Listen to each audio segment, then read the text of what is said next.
Hola chicos, Historia del Arte y de la Cultura 24. He conservado aquí el mapa del vídeo anterior, en el que vamos a hacer un segundito de repaso para entrar de lleno en la materia de hoy, que es el desarrollo de la cultura y el arte de Mesopotamia. Te recuerdo, agua, Mar Negro, Mar Caspio, aquí que sube el Golfo Pérsico, Mar Mediterráneo, con toda la zona de Palestina, Israel, la antigua Fenicia, etcétera, etcétera. Y por aquí ya luego vendría pues el Mar Rojo. Naciones, las actuales. Turquía, con su parte asiática y su parte europea separada por el estrecho. Entre el Mar Negro y el Caspio, los montes caucásicos, con su grande cordillera y su pequeña cordillera también, entre los que queda Georgia. De ahí para arriba, la Confederación Rusa. De Turquía al sur, Siria, al este y al sur, es decir, al sureste, está el actual Irak, que es el que se lleva la mayor parte de la antigua Mesopotamia, que la antigua Mesopotamia podríamos decir que es esto. ¿Por qué? Porque estos dos ríos, precisamente que los denotamos poquito y lo tenía que haber hecho, este era el Karasur, uno de los afluentes constitutivos del Éufrates, y este era el Murat, que nacía en los montes Tauro, entre Armenia y Turquía, y igual que el Tigris, y también al confluir aquí formaba el Éufrates. El Tigris, tierras de Armenia altísimas, con su famoso monte Ararat, y el Diyala, que no me acordaba ya de ayer, pero lo tengo aquí escrito, su principal afluente. O sea que la Mesopotamia, podríamos decir que es toda esta meseta jalonada de montañas al norte, donde nacen los dos ríos, acotada por los montes Zagros, que le separan de Irán, que era la antigua Persia, y la meseta arábiga, que es lo que es hoy Arabia Saudí desierto. Bien, empezamos. Y voy a seguir los apuntes para no perderme. La civilización y la historia de este pueblo mesopotámico arranca desde el sexto y séptimo milenios, cosa que la egipcia, si te recuerdas, arrancaba del tercer milenio, o sea, casi el doble, antigua. Arranca del mismísimo neolítico, cuando el hombre se hace agricultor y ganadera, que son las primeras regiones, podríamos decir, del mundo que tienen acceso a la agricultura y a la ganadería. ¿Todo debido a qué? A la fertilidad de esta comarca del sur de Mesopotamia. Y es la que podríamos decir que da las primeras ciudades, es decir, aglomeraciones masivas y organizadas del género Homo, del género humano. En sucesivas culturas se van sucediendo desde el 5500, es decir, sexto milenio, y van apareciendo la cerámica, el regadío, los templos, etc. A partir de ahí ya viene el empleo de la rueda y del cálculo. El cálculo que fue vital para el desarrollo de la humanidad. La región más importante, y ahora es donde vienen las regiones antiguas, que tendremos que intercalarlas con estas naciones nuevas, sería Sumeria. Fíjate que abarca la zona baja de los ríos. Aparecen ciudades-estado, ciudades autónomas. De las más famosas, te pongo aquí 3. Ur, que se cita en la Biblia como Ur de Caldea. Uruk y Lagask. Lagask, que acaba en H. Ur, Uruk y Lagask, ciudades-estados de Sumeria. La gran producción que da el regadío da una sociedad pujante. Donde hay alimento, hay sociedad. El tipo de estado era a base de un rey, pero no un rey dios, como el egipcio, sino un rey delegado del dios. El dios era inmaterial, espiritual, aunque representaba también fuerzas de la naturaleza, como luego vamos a ver.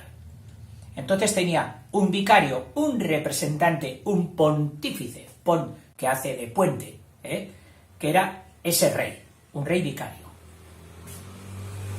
Especial para cada dios de cada ciudad. Porque sí, cada ciudad, al estilo de las ciudades egipcias, también tenía su propio dios. Y rivalizar con el dios era rivalizar con la etnia y con la ciudad. Aparecen aquí la escritura y los templos en forma de zigurats, que eran unas edificaciones de base cuadrada normalmente, que se iban superponiendo en forma de torre escalonada con rampas que daban acceso. Este era el templo más famoso que ha quedado, la forma de templo más famosa que ha quedado en Mesopotamia.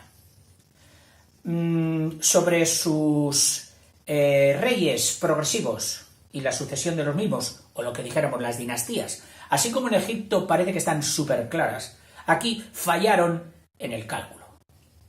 No le daban tanta importancia a la rigurosidad de lo que anotaban. Sí, hay listas reales que se llaman, que son algo así como la relación de los distintos reyes que se suceden, pero no tienen ni mucho menos ninguna precisión en las dinastías. Se encuentran reyes que no estuvieron, luego otros reyes que estuvieron, otros que repetidos, etcétera, etcétera.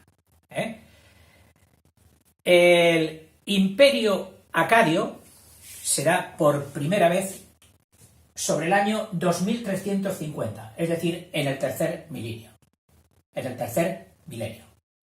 Es por primera vez cuando alguien coge varias ciudades y hace un gran territorio, un imperio.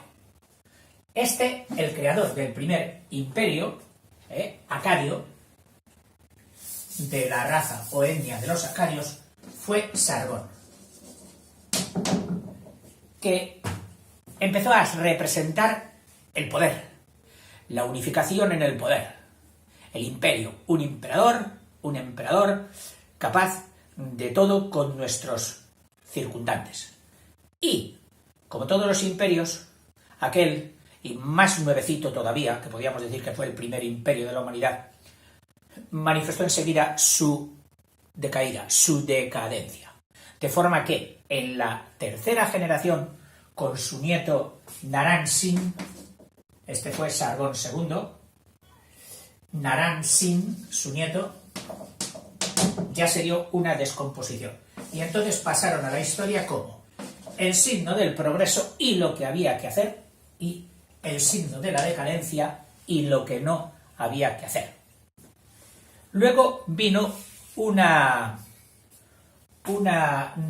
restauración de los sumerios otra vez, porque los acadios habían estado o eran originarios un poquito más al norte de Sumeria y Acadia, lo que luego juntas llamarían Babilonia. Se fueron sucediendo acadios, sumerios, acadios. Cuando estaban aquí el nieto de Sargón, que era de los acadios, que había dominado todo esto, renace el pueblo sumerio, retornan al talante de imperio de Sargón, es decir, bien organizado, hasta que ya en el año 2003, es decir, hacia el 2000, lo vuelve a retomar otra vez Acadia, es decir, hegemonía de acadios, sumerios, acadios, sumerios, acadios, sumerios. Pero en estas diatribas entre ellos, un tercer pueblo colocado más al norte, Asiria, allá por el año 1792, es decir, ya en el siglo IX, un gran gobernante, un gran rey, Hammurabi, que lo oirás por su famoso código. Hammurabi conquista todo esto. Luego veremos qué descripción hacen de los asirios. No muy buena, por supuesto, pero bueno. Unificó el derecho, es decir, la forma de vivir de todo el territorio, e incrementó mucho las obras públicas para dar el bienestar a sus pobladores. Hizo lo que se llamó el primer imperio babilónico. El primer imperio babilónico. Estableció él su sede en una ciudad situada por aquí, o mejor dicho, en el río Éufrates, que era Babilonia. Y a esto se llamó el primer imperio babilónico hecho por Asiria, que por ser el primero, el más antiguo, se le llamó el paleo, que significa antiguo, paleo-babilónico. ¿Por qué? Porque luego vendría otra fase del imperio babilónico, a la que se llamará neo-babilónico. Pero claro, como todos los imperios, este, hecho por Hammurabi, cae en manos de los casitas, un pueblo que había estado por aquí separado por los montes Zagros, en el sur de Irán, de Persia, y por fin encontraron la debilidad en estos pueblos y fueron y los invadieron. Los asirios, otra vez desde el norte, pero ya más tarde, en 1250, conquistan todo, otra vez, y establecen ciudades potentes también en el norte, que fueron Asur y la famosa Nínive. Digo famosa pues porque aparece en la Biblia con la que hemos tenido más contacto las culturas judio-cristianas. Sus reyes más famosos de este tal fueron Asurbanipal y Senaquerib, que son también nombres que aparecen en la Biblia. Por fin, contra este dominio de los asirios, otra vez los sumerios y los acadios otra vez se vuelven a reunir y se unifican para ir contra los asirios e invaden y queman su principal ciudad, Nínive. Y entonces, dominado por los caldeos principalmente, más que por los sumerios, un tal rey Nabucodonosor, también de nombre conocido, amplía todo el imperio incluso hasta el Mediterráneo. Este último imperio. Hasta que, por el año 539, es decir, a mediados del primer milenio antes de Cristo, un rey persa, Ciro el Grande, atraviesa todo esto, conquista toda Mesopotamia y podemos decir que ya les dio la puntilla, el final de la cultura mesopotámica, que se vería sucedida por la cultura pérsica. Vamos a ver la comunidad cultural y vida de los pueblos mesopotámicos. En la antigua Mesopotamia vivieron pueblos muy distintos. Hemos dicho que la llanura del sur, o llamada también Babilonia, los sumerios, de raza desconocida primero, luego los babilonios y posteriormente, desde el fines del siglo VIII, los caldeos, ambos semitas.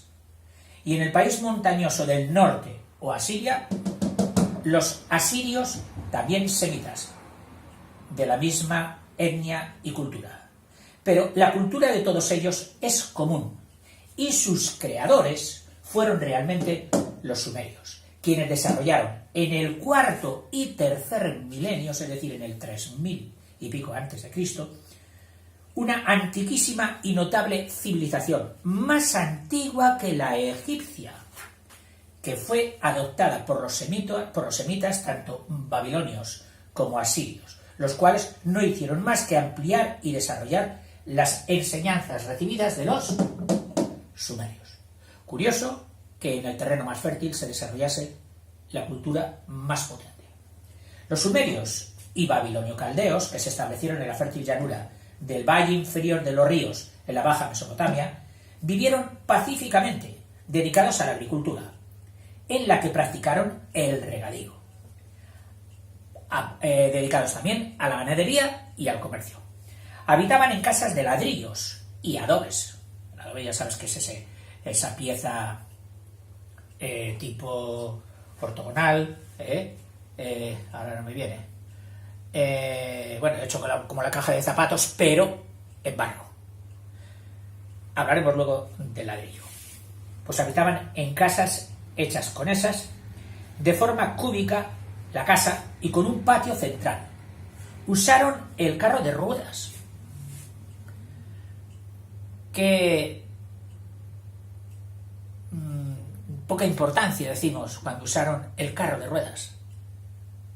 Y sin embargo, la rueda fue uno de los principales inventos de la humanidad, que supuso el transporte con un muy menor esfuerzo. Supieron medir y calcular, y cultivaron las artes y las ciencias, en especial la astronomía y el cálculo. Los asirios, sin embargo, establecidos en el país montañoso del norte, la Alta Mesopotamia, fueron por el contrario rudos montañeses, que no llegaron a sentir atracción por su suelo poco fértil, muy montañosos y agua, pero poca fertilidad. Fueron un pueblo de incansables batalladores, cuya principal industria no fue el comercio y la ganadería, sino la guerra. Lógica aplastante. Cuando no consigues de la tierra lo necesario para vivir, quieres conseguirlo de quienes lo consiguen, de los vecinos, y te haces un pueblo batallador, conquistador, invasor. Esta dicotomía se ha dado muchas veces en la historia. Y es curioso, claro, viviendo en las latitudes norte de la Tierra, la zona templada norte de la Tierra, casi siempre ese pueblo batallador venía del norte. Y el pueblo del sur era el pacífico, agrícola, ganadero y comerciante.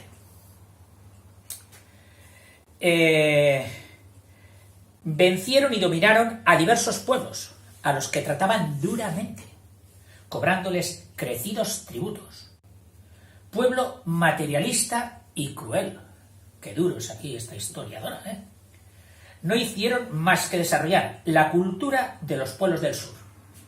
Dice que no inventaron prácticamente nada nuevo. Desarrollaron la cultura que habían cogido del sur. Otra vez más, la pluma, la cultura, el libro contra la espada. La espada conquista y el libro conquista. La espada conquista la estructura política, pero la cultura conquista la cultura intelectual. Algo así de lo que se cuenta luego en la caída del Imperio Romano. Los pueblos bárbaros conquistan por la espada, pero son conquistados por la cultura grecorromana. No hicieron más que desarrollar, mostrándose solo originales, dice, en la representación realista, pues de animales, porque lo que les iba era la caza, en especial en los de los relieves que adornan sus palacios. La escritura cuneiforme, una de las principales escrituras del mundo. Los pueblos de Mesopotamia, sumerios, babilonio-caldeos y asirios, escribieron mediante un punzón sobre objetos de arcilla blanca, ladrillos, tabletas o cilindros, que luego se dejaban secar al sol o se cocían al horno para que conservasen mejor la inscripción. Esta escritura al principio fue pictográfica, a semejanza de lo que pasó con la primera escritura egipcia. Es decir, picto significa de dibujos. Hacían dibujos y con el dibujo representaban el concepto. Los ideogramas o dibujos de objetos, análogos a los empleados luego en los jeroglíficos egipcios, es decir, que los mesopotámicos, lo utilizaron antes, que expresaban el nombre del objeto o bien una idea abstracta con él relacionada. Así, por ejemplo, una estrella, además de la propia estrella, podía también significar cielo o incluso Dios. Después, al estilizarse, al avanzar, los ideogramas primitivos fueron deformándose hasta convertirse en signos de valor fonético. Igual que pasó en Egipto, formados por combinaciones de pequeños trazos iguales, clan, clan, clan, clan, clan, en forma de pequeños clavos o cuñas. Tú sabes que una cuña es esto, de pequeños clavos o cuñas. Entonces, puestos así,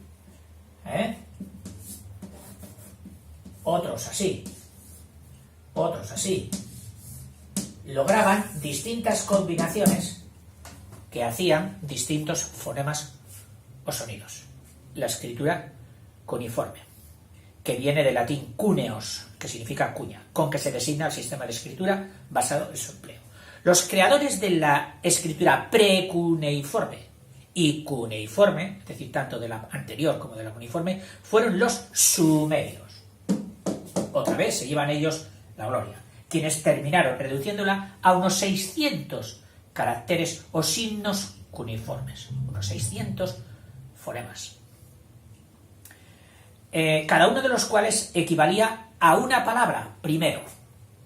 O sea, he dicho antes fonemas, no, unas 600 palabras, porque del pictograma, del dibujo, y del ideograma se pasó a la estructura de conjunto palabra, hasta llegar al conjunto fonema. O bien, y de la palabra, otro paso fue también la sílaba, y de la sílaba luego ya al fonema. De los sumerios, la escritura cuneiforme pasó a los semitas mesopotámicos, babilonios de los sumerios, a los babilonios, aunque al decir babilonios casi abarcamos todo, babilonios y asirios, y a casi todos los pueblos del Asia anterior o del próximo Oriente, donde fue empleada desde el milenio IV hasta los comienzos de la era cristiana, habiendo sido en ciertas épocas la escritura internacional del Antiguo Oriente. Sin embargo, a partir del año 1000 a.C., fue difundiéndose poco a poco la escritura alfabética o literal, propagada primero por los fenicios y posteriormente por los griegos. Y ahí aparecen las letras del alfa, beta, gamma, y ahí viene el alfabeto. Las inscripciones cuneiformes constituyen la principal fuente histórica de toda Asia próxima. Sin embargo, su desciframiento es reciente, no habiéndose realizado hasta el siglo pasado gracias principalmente a los esfuerzos del alemán Grotefend y de los ingleses Rawlinson e Hinks. Actualmente se dispone de centenares de miles de tabletas cuneiformes, centenares de miles de tabletas cuneiformes, guardadas en los museos de Asia, Europa y América, relativas a los asuntos más diversos. O sea que tenemos bibliotecas donde podemos ir a leer cómo vivían, qué escribían, qué sentían y qué querían. Textos gramaticales, sí, libros de gramáticas, donde hay silabarios, mamemimomu, por poner un ejemplo, vocabularios con palabras, diccionarios ya en aquella época. Luego hay otros históricos, literarios, religiosos, administrativos, legislativos, jurídicos, etc. Parece que estamos hablando de hoy. Han sido halladas incluso bibliotecas y archivos completos como los de la ciudad-estado de Mari, en el Éufrates medio, de Mari, que se sitúa por aquí, en el Éufrates medio. Los de los reyes hititas de Bogatskoi y la grandiosa biblioteca de Asurbanipal, en su palacio de Nínive, de la destruida Nínive, en la que figuraban copias de las principales obras literarias, científicas, jurídicas, etc., de la brillante civilización sumero-acadia y babilónica. La religión. Dioses y reyes. Los pueblos... Yo creo que ya me he pasado en el tiempo. Bueno, hasta aquí. Hacemos un inciso, cortamos y pasamos al vídeo siguiente con la religión, dioses y reyes, importante como en todo el mundo antiguo. Hasta ahora.